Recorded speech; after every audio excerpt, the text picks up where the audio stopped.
What up? Welcome to another episode. BrandonJaneauShow. As you know, I am Brandon Janeau, and like always on all podcast platforms everywhere. It's Brandon Janeau Show. Social media platforms, Instagram, Threads, Brandon Janeau, Facebook, the Brandon Janeau Show, and of course, TikTok, Brandon Janeau Show, man. Go follow me on all of those social media platforms. I would appreciate it if you did. Really, where you go though is the YouTube channel, man. Shout out to everybody that has subscribed this year, and I express that. I appreciate all of you for subscribing this year to my YouTube channel, BrandonJaneauShow, Show, man. Hopefully in 2026, I continue to give content that you like, and you stay subscribed to it.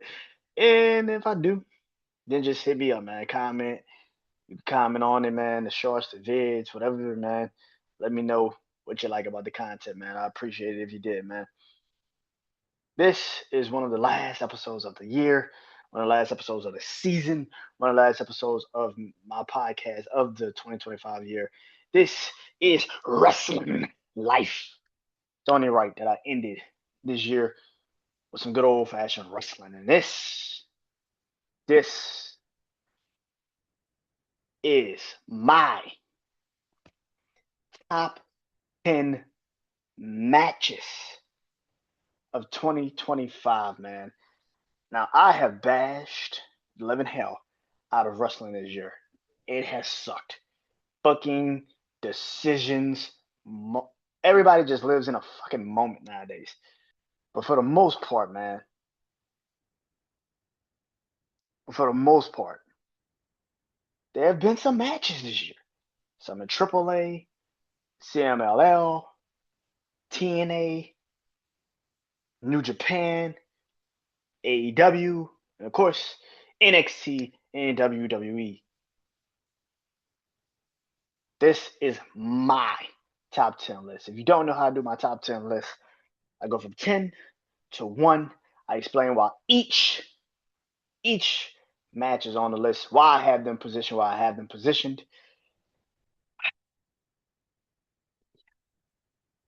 If you do not like this list, I need you to understand something. This has been a PSA for a very long time, but particularly for this wrestling list. I need you to listen to me. Come close. Listen to me. Listen to me. I need you to understand that you, only you, can make your own fucking list. It's not that hard. It's not that hard. I swear it is not that hard.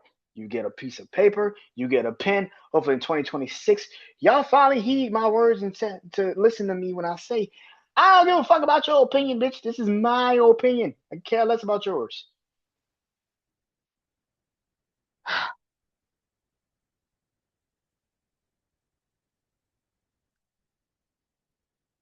So now that we got that out the way, the PSA for 2025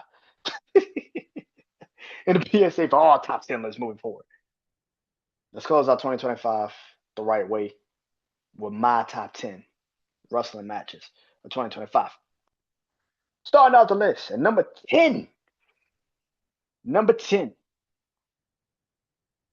it is the men's crown jewel match of 2025 between Cody Rhodes, the WWE Undisputed Champion, and then World Heavyweight Champion Seth frickin' Rollins. Ah, man. This match was so fucking good. It was great. It was everything that Cody and Seth's rivalry has been. They do not miss when they get in the ring. One of the best matches you've ever seen. And it just so happened to be Seth Rollins' last match in 2025. Because in this match, he ended up dislocating his shoulder or tearing his labrum, something. He did something to fuck himself up in this match because he did a coast to coast with his fucking shoulder and ended up injuring himself. Everybody knows Seth Rollins is one of my favorite wrestlers. It's not that damn hard to see why. Cody Rhodes is also one of my favorite wrestlers. It's not really that hard to see why. They have impeccable chemistry. I don't know what it's been since Seth was in the Shield and Cody was doing the thing with Goldust, his brother.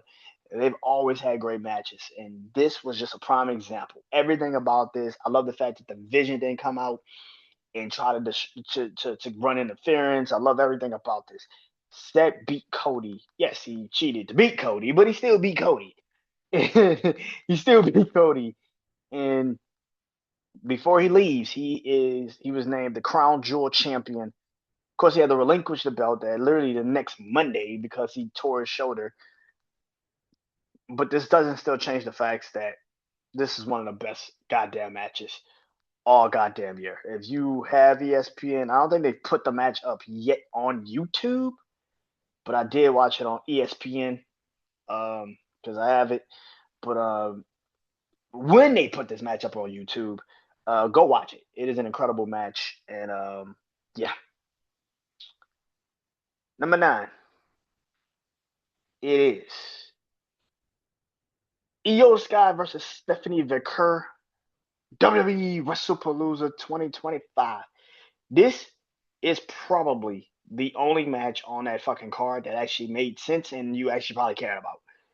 And for good fucking reason. These are two of the best female wrestlers in the business today.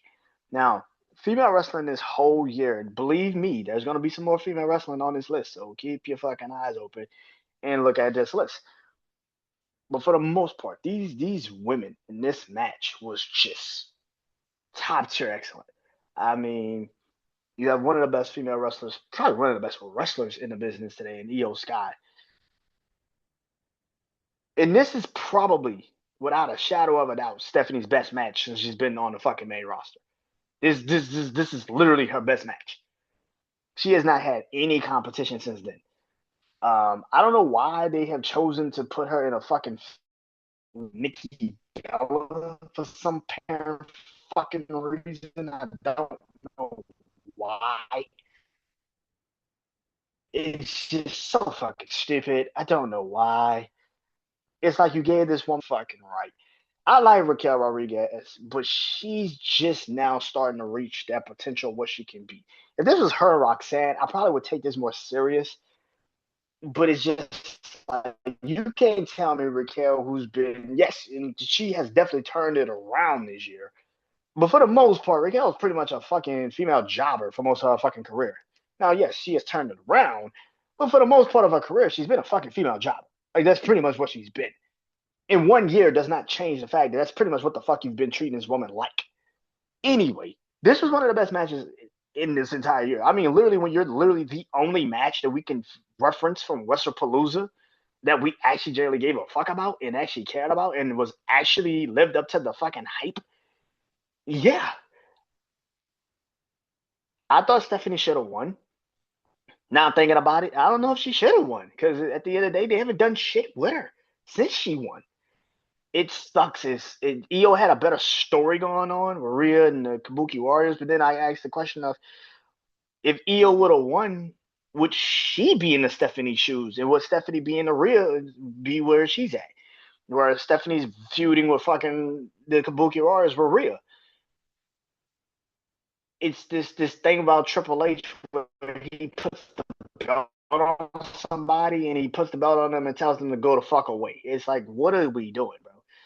But anyway, the match itself, if we're isolating just the match was fucking amazing. Everybody knows this. Yeah, I think this is also a match. I think they just put it on YouTube. I can't remember. But if not, it's on, ESPN, WrestlePalooza, type it in. I mean, I don't know how many people will actually go rewatch that fucking pay per view because that shit fucking sucked. But like I said, this match and I would say as much as people try to sit there and hate that match, this match CM Punk, AJ Lee versus Seth Rollins and Becky was like the only two matches that actually had us that we gave a fuck about. The CM Punk, AJ Lee, Seth, and Becky match actually had a storyline, and this match was just for the title, but it was the two best females in the business going one on one. You can't get mad at that. Number 8. Number 8. We going all the way back. I'm talking all the way back. I'm talking about like March 1st back. And that is Kevin Owens versus Sami Zayn at WWE Elimination Chamber 2025. This was a non-sanctioned match because Sami Zayn couldn't wrestle in a sanctioned match because of his neck, because Kevin Owens power drove him. I don't give a fuck how many times you give me this match. Kevin Owens versus Sami Zayn will always be a goddamn. I will sit, watch this match to the day I die. This is one of those rivalries that no matter what the fuck happens, I don't care if it was in Ring of Honor, a NXT, a WWE. This is probably the two best men to ever go one on one. They are wrestling soulmates. They figure it the fuck out. I don't give a fuck what happens. This was damn near what 25, 30 minutes. 25, 30 minutes of chaos and pandemonium. And you loved every single fucking minute of it. It's crazy to sit here and say you loved every single fucking minute of it. This was also end up being Kevin Owens' last match before he had to leave because of his broken neck. So for it to be Sami Zayn to possibly be not only his last match of the year, but possibly could be his last match ever. What a fitting end. And plus on top of that, to be in Toronto, Canada on top of that. Oh man. To Montreal boys did they fucking job, man. One of my favorite matches of the year. And I feel like it don't get enough credit for what it was. But to say that this was Kevin Owens' last match of the year, and he wrestled it with a broken fucking neck, is kind of fucking crazy.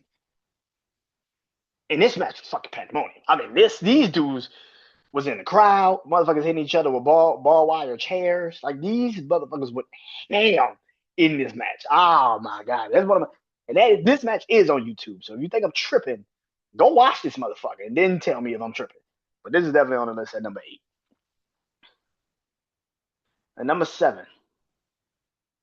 Number 7.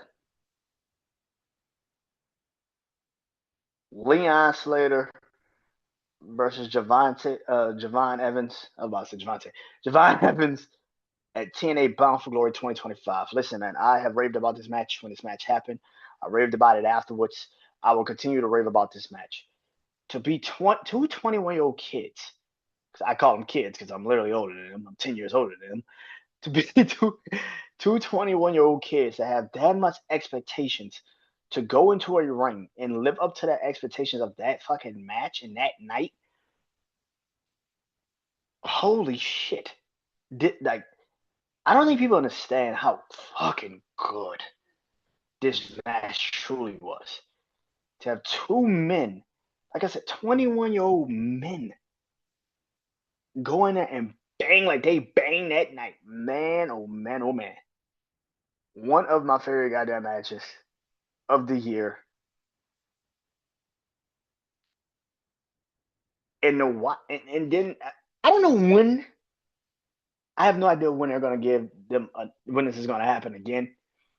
It seems like they're trying their hardest to play it off, push it and push it and push it and push it further down the line. Is this the plan? Now, Leon Slater did win last night, the Fatal 4-Way, to fight Obafemi for the NXT Championship. And shout out to Obafemi, Javon Evans, and Trick Williams, because they were also very close to being on this list. But that stand deliver match. Is that the plan? Is that the plan for Javon Evans and Leon Slater to go one-on-one for the NXT Championship? And that's how Javon Evans finally gets the NXT title? Is that the plan? It would make sense. It would be a good idea. Plus, on top of that, how it ended. But all in all, man, if you want to just see two motherfuckers go out there and just high flying, young, athletic, young black wrestlers, man, going out there, bang, man. This is one of my favorite matches of the motherfucking year. And I wish more people could actually see that match a little bit more. I think they put Bound for Glory on YouTube. I can't freaking remember. I think they did. I think I saw a post for TNA was like, we're putting Bound for Glory on TV, on YouTube. So if that is the case, go watch it. It is an incredible fucking match. Might have to watch the whole pay-per-view, but you know. And for it to be a 20-minute time limit draw, which was, I was like, man, what the fuck are we doing? Like, come on, bro. But yeah, that is number 7 on this list. And number 6, it is Toni Storm versus Mariah May at AEW's Revolution 2025. The Hollywood ending is what they called it. This match was fucking nuts. And I think it was only for like 11, 12 minutes. It's not a long match, which is crazy to think. It's not even a long fucking match. It's only like 11, 12 minutes. But they did a lot in those 11, 12 minutes. They beat the hell out of each other. Like, it was blood everywhere. Like, bro, like, women's wrestling has been great this year. That match is bar fucking barrack. I don't know what the fuck that was. I watched that match. I was like, what the fuck? I had to rewatch it. I had to rewatch these matches, and I'm just watching. I'm sitting there like, damn, I forgot this crazy ass match was just as crazy as it was. Probably one of the best matches. It literally got Mariah May signed in WWE. Like I don't think people understand that. This match literally got her signed to WWE. The rivalry they had got her signed to WWE. Everything about this fit the fucking plan. I don't know, and to see it in like that, that's the best way to end a rivalry. Somebody's going to another company, like Mariah May, now Blake Moreau in WWE NXT. Her losing the title last night. I'll talk about that next fucking year. I'll talk about that shit next fucking year. Not talking about that right now. But yeah, man, that match was pandemonium, chaos at its finest, and I loved it. So did everybody. Everybody loved that match. It was an incredible match, and yeah. But in my top 5, I have to do the recap. At number 10, Seth Rollins versus Cody Rhodes at WWE Crown Jewel. Number 9, Io Sky versus Stephanie McCurr at WrestlePalooza 2025. Number 8, Kevin Owens versus Sami Zayn at Elimination Chamber. Number 7, Leon Slater versus Javon Evans, TNA Bound for Glory. And number 6, Toni Storm versus Mariah May at AEW's Revolution. AEW, you got another one. Because kicking off this top 5 is none other than the 2 best in the business right now. And that is Adam Hangman goddamn Page and Will motherfucking Ospreay at AEW's Double or Nothing. This match is the embodiment of New Japan wrestling mixed in with American style wrestling, mixed in with the UK style. Everything about this fucking match is amazing. I love the entrance of both. I love the package that they gave both of those men before they came out and wrestled. Everything about this match was amazing. Now, me personally, I was rooting for Will Ospreay to win this match. I wanted Will Ospreay to go to fucking All In and beat Jon Moxley. Now knowing what I know about Will Ospreay's neck, I get why they did it, but at the same time, it was like, what the fuck? Anyway, the match itself was fucking incredible. If you did not watch this match, I don't know what to tell you. Going back and rewatching this match, you just are sitting there like, this is fucking crazy. These 2 dudes went out there and just fucking ball. Will Ospreay, who's probably one of the best wrestlers in the business today, and Adam Hangman Page is probably the best AEW fucking wrestler they have in the company outside of Will Ospreay and Swerve. Again, I was rooting for Will Ospreay. I'm not gonna sit up here and pretend like I wasn't. But Adam Hangman Page winning the match was great. Hangman Adam Page winning the match was awesome. It was a great decision. You get the moment at All In. Now, again, I don't know what the fuck you do with him. I guess you putting him and Swerve together to go after the AEW Tag Team Championships. They kind of going up against the Ops right now, which I'm like, why? I just don't get it. But maybe in this maybe brings back MJF, even though he's a heel. But MJF has that contract left standing for the AEW Championship, and maybe he sees an opportunity in teaming up with Adam Hangman Page and Swerve Strickland to go after the Ops to soften Samoa Joe so he could take the belt from him. But if you haven't seen this match, what is it, like 40 fucking minutes? It's like, bro, but you would not think it's 40 fucking minutes. Like, it's a great fucking match. I've always said this. AEW puts on the best pay-per-views. And they have some of the best matches at those pay-per-views. I would never sit up here and lie and tell anybody that AEW is not an incredible wrestling company. The problem with it is they tell no fucking stories, and that's kind of why I don't fucking watch it. And if you think they do, you're delusional, and I don't know how to help you. Anyway, number 4. It is Seth Rollins versus CM Punk versus Roman Reigns, WrestleMania 41. Night 1's main event. Ladies and gentlemen, this is the greatest fucking match you could have asked for when a pay-per-view of WrestleMania 41 Night 1's caliber fucking sucked. That fucking pay-per-view sucked. WrestleMania 41 and 2 fucking sucked. 2 was better. I'll say that. 2 had a little bit more oomph. Little bit more oomph. But Lord have mercy. Night 1 was piss fucking poor. Night 2's main event, and I'm thinking about doing the worst wrestling. I'm thinking about it. I don't think I got enough in me to sit through the worst matches of 2025. I ain't got that energy. I can't do it. Because that number 1 would be Cody Rhodes and John Cena WrestleMania 41. that would be number 1 with a fucking bullet. And right after that'd be Brock Lesnar and John Cena. Only reason why probably Brock and John wouldn't be 1 is because at least the shit was short and I knew it was gonna be. But Night 1's main event of WrestleMania 41 is probably one of the best storytelling main events. And here's the thing. I'm not going to pretend like I did not like the idea of putting CM Punk, Roman Reigns, and fucking Seth Rollins in a main event when they had no fucking story and no fucking perks on the line. There was no title match. There was nothing on the line outside of just 3 men just wrestling each other. Great idea. I just wasn't a huge fan of it. Despite that, just like the Will Ospreay situation, I love the fucking match. It was an incredible goddamn match. Everything about this match was perfect. Perfect.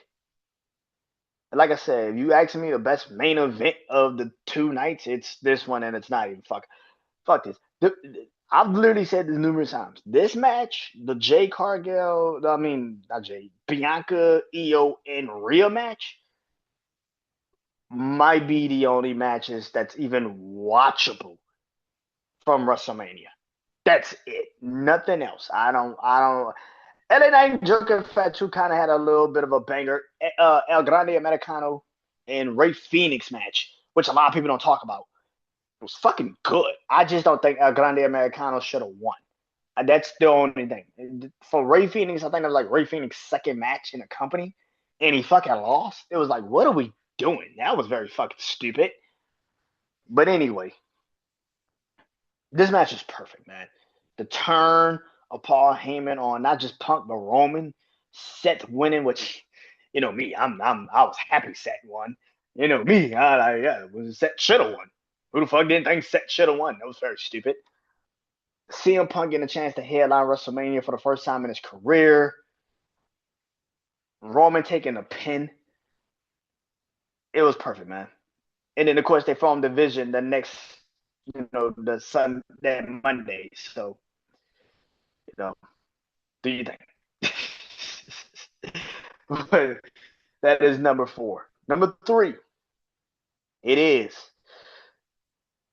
John Cena. 2025. John Cena at the end of his retirement tour had some bangers. Cody at SummerSlam. Sammy at SmackDown. Logan Paul. Even Saturday night, Gunther and him had a great fucking match. That was an incredible match. But when it comes to this retirement tour, I think this is the best match that he's had. And I know people are gonna be like, "Ah, oh, nah, it was Logan Paul. Nah, it was Cody." You only like the Cody match because one, the fucking retirement tour up to that point fucking sucked. It was god awful. A lot of his matches up to that point was boring. It just dragged. It was nothing interesting about those fucking matches. And three, that was the first time John Cena was a babyface. Well, I can't say the first time because Royal Rumble and Elimination Chamber, he was babyface, but it made it all the more special that he became a babyface the night before on Friday night because they had the match on Sunday night. But 48 hours before, he turned back face, and about time they actually made him back a face because we all knew this fucking storyline sucked. The Rock had killed the storyline before it even started, even though he fucking started the storyline. I will never let that nigga let that down. You bald-headed bastard. You fucking started the storyline and then you left the storyline. Fuck that dude. I don't give a fuck how y'all want to slice the dice it. Fuck The Rock. That nigga started that storyline and then dipped out when he got it. Fuck that motherfucker. I don't like that nigga. Anyway, John Cena and AJ Styles was one of the best matches you've ever seen. For John Cena to now have to be retired, and AJ Styles pretty much is telling y'all at WrestleMania would be his, which I've been said. I never saw AJ Styles having a long 2026. I don't think he's going to do the John Cena route. I think he's going to retire at WrestleMania. I think it would make sense to retire at WrestleMania. And it's clear as day who he's going to now fight. The man that retired John Cena, and that's good. But anyway, for two men to not go outside the ring and to have that type of a match in the confines of both of them being 49 years old, both of them being at the time, well, AJ 49, 40, 49, John 48, 49. But to have two of those dudes go out there and bang like they banged at Crown Jewel, hey man, listen, there's a lot of things we can say. But that match particularly, that was probably the best one. I don't give a shit if it was planned or not. I don't care if it was planned or not. That was probably one of the best things you could have asked for John Cena. That is probably his best match. I know a lot of people say it was the Cody match. It was this one. There was no stakes on the line. It was just two rivals. And I'm gonna be honest, I think AJ Styles is probably John Cena's best in-ring rival. Not promos, not storylines, in-ring. Just the matches. They have never had a bad match. No fucking impossible that is. They've had what, four matches, I think? They had the Money in the Bank match. They had the SummerSlam match. I'm just talking about the singles matches because they had another match with like Enzo and Cass and the Good Brothers, and that was a six-man tag match. I don't really count that. But we're talking about the singles matches: Money in the Bank, SummerSlam, Royal Rumble, and this. And all four matches was fucking fantastic. All four. That's crazy. This is probably his best in ring. And second is probably CM Punk because they don't have bad matches either. But this is definitely third. This is definitely third. Number two. Okay, 2 and 1 is hard because even though they kind of feature the same women, and yes, 1 and 2 are women matches, and they were the two best fucking women matches I could have asked for. I'm gonna go with this, and I'm gonna do it because I got the list this way, and I'm gonna keep it this way. Number two is Io Sky versus Rhea Ripley versus Bianca Belair at WrestleMania 41 Night 2 opener.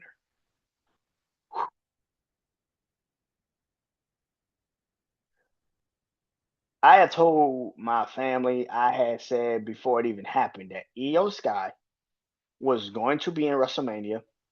She was either going to be the champion or go for the title. And people thought I was crazy. And I kept saying, Io Sky is not missing WrestleMania. There is a disconnect somewhere. If you think Io Sky is missing WrestleMania, I knew Io was the best wrestler before the season, before the year even fucking started. I said, who the fuck doesn't think Io is the best wrestler in the business right now? You're fucking delusional.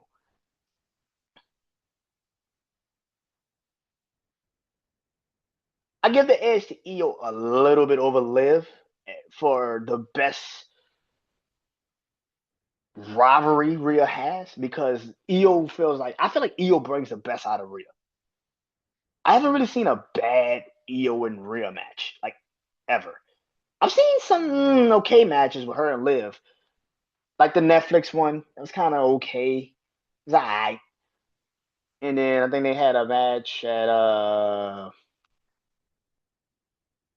fuck, what was the damn pay per view? Bad Blood. And that match was alright. It wasn't super crazy. It was alright. It was alright. But they've had some other great matches. Excuse me. But Io and Rhea, they fucking fit each other. And then you added Bianca, who also has incredible fucking matches with Io Sky. And they don't fucking miss. And when Rhea and Bianca were in NXT together, they also had some really great matches back in the day. So everything about this was perfect, man. There was a massive debate who should go first, who should go main event, and who shouldn't. And I know a lot of people think it wasn't a debate. It was a real debate. Like, as great as CM Punk and Roman Reigns and Seth Rollins match was, there was no stakes again. And on top of that, as great as that match was, if you was to tell me Io, Rhea, and Bianca was the main event of night one, I would sit there and tell you that makes all the fucking sense in the world. This match was incredible. All three of these women went out there and fucking killed. I don't know what you do with WrestleMania. I'm looking at this right now and I'm thinking to myself, if they give the Stephanie and Liv rivalry right now, that is obviously telling us that Rhea Ripley is either going to win the Women's Royal Rumble or the Elimination Chamber because she's going to fight Stephanie. But what do you do with Io?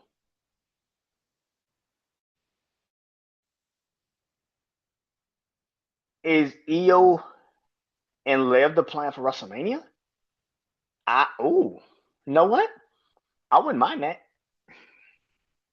I know a lot of people's like, it's Roxanne. I don't know if it's gonna be Roxanne because I'm like, what the hell do you do with Io? If Rhea is the if Rhea is the play at WrestleMania, then that must mean Io's not doing anything outside of maybe fighting Asuka. But if Asuka's still gonna have the tag team titles, I can see Raquel and Roxanne being in like a tornado turmoil match with like Charlotte and Alexa, Nia, Lash. Matter of fact, I think that'd be, you know what? A women's TLC match. A women's TLC match for the women's tag team titles at WrestleMania. You take Bailey and Laura,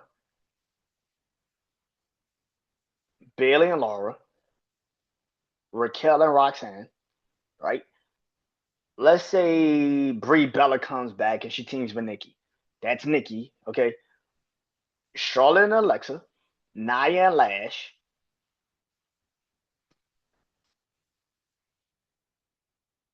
You take the two girls from Fatal Influence. You could take JC Jane or Val Henley or Lanny Reed. If she's not already on the main roster, So Ruka and Zarya, you put them there. Either TLC or Women's Tag Team Turmoil at WrestleMania. And you can put the belt on Liv, the Intercontinental Women's title on Liv, and have Io go after her for that. And have Rhea fight Stephanie. I just fucking solved WrestleMania's problem. There it is. You don't know what to do with the women? Okay, just throw them all together. You don't know what to do? I know what to do. Throw them all together. Now for the women's U.S. title, I don't know what the fuck you do. I have no clue. Maybe you had. Oh shit, I don't know what you do with that title. The Tiffany, I've been saying Tiffany needs to get that belt for a very long time. I think if Tiffany was the U.S. Women's Champion, it would go over more. Because if Julia, let's say Julia and Kiana James joins that TLC match, right? And Chelsea Green keeps the belt, then Chelsea versus Tiffany wouldn't be a bad match. I just don't think you put it at WrestleMania, and that's where the fuck the problem lies. That's where the problem lies. That's where the problem lies. But Bianca, Io, and Rhea, and on top of it, also feel like this: women's wrestling should main event night two, not just night one, night two. I think the women's storylines are way more intriguing. I think they've done enough work to prove to everyone that if you actually gave them the spotlight, they will blow the men's matches out the fucking water. Which brings me to number one, and that is Io versus Rhea Ripley at WWE's Evolution. It's funny how it's the second women's pay per view and probably the best fucking pay per view they put on all fucking year. It's kind of funny how that works, ain't it? It's funny how the women actually was better than the fucking men in every aspect of wrestling this year. It's kind of funny, ain't it? Io and Rhea tore the fucking house down. This should have been the main event. I'm happy it was the main event. It needed to be the main event. There was nothing better that could have been the main event. And then the ending of it, even with Naomi coming out and cashing in money in a bank. Now, again, great in hindsight. I don't know what would have happened if Naomi was still in WWE though, because the storyline she had with Jade and Bianca needed to run its course, but she needed to be on SmackDown to do it, and I don't think that was a good idea. Again, great moment. It was a great fucking moment. Don't get it twisted, but I don't know. But if we talk about the best match of the year, there's a lot of matches I could have went with, a lot of them. But nothing makes me remember where I was and what made me care so much about wrestling so deeply this year than Io and Rhea. That match was fucking fantastic. That whole crowd in Atlanta was treated to something very special, and there's nothing you can say about that match that would take any. If you have another number one, cool. But I'm pretty fucking sure right after you say that's your number one, I'm pretty fucking sure your number two or three is this fucking match. I'm pretty fucking sure. This is probably one of the best matches of the entire fucking year. Like I said, if you was to tell me this was the main event of WrestleMania Night 2, I would be like, you know what, bro? They can have no story. They can have no story. Rhea could come back and be like, I want to fight Io for the title at WrestleMania Night 2. And I'd be like, give them the main event. Give them the main event. I don't give a fuck. Give them the main event, man. Give them the main event. Give them the main event. Io has 3 matches on my list. That tells you right then and there how much I love this woman and how great she is in the fucking ring. She got 3 fucking matches on this list because she's that fucking good, man. This shit is mind boggling. But that match at WrestlePalooza Evolution, Rhea, them fighting in a crowd. Oh my god, yo, everything about this match is fucking good. Everything, man. And that is why it's number one. So recapping the list. At number one, Io versus Rhea, WWE Evolution 2025. Number 2, Io versus Rhea Ripley and Bianca Belair at WrestleMania 41, Night 2 opener. Number 3, John Cena versus AJ Styles at WWE Crown Jewel. Number 4, Seth Rollins versus CM Punk versus Roman Reigns, WrestleMania Night 1 main event. Number 5, Hangman Adam Page versus Will Ospreay, Double or Nothing 2025 for the Owen Hart Cup, and winner meets Jon Moxley for the AEW Championship. Number 6, Toni Storm versus Mariah May, AEW Revolution, the Hollywood ending Ending it was. Number 7, Leon Slater versus Javon Evans, TNA Bound for Glory 2025 for the X Division Championship. Listen to me. If this is the future's in good motherfucking hands. Let me just go ahead and get that out the way. Number 8, Kevin Owens versus Sami Zayn at WWE Elimination Chamber 2025, a non-sanctioned match. The last match of Kevin Owens 2025 and probably his best match of 2025.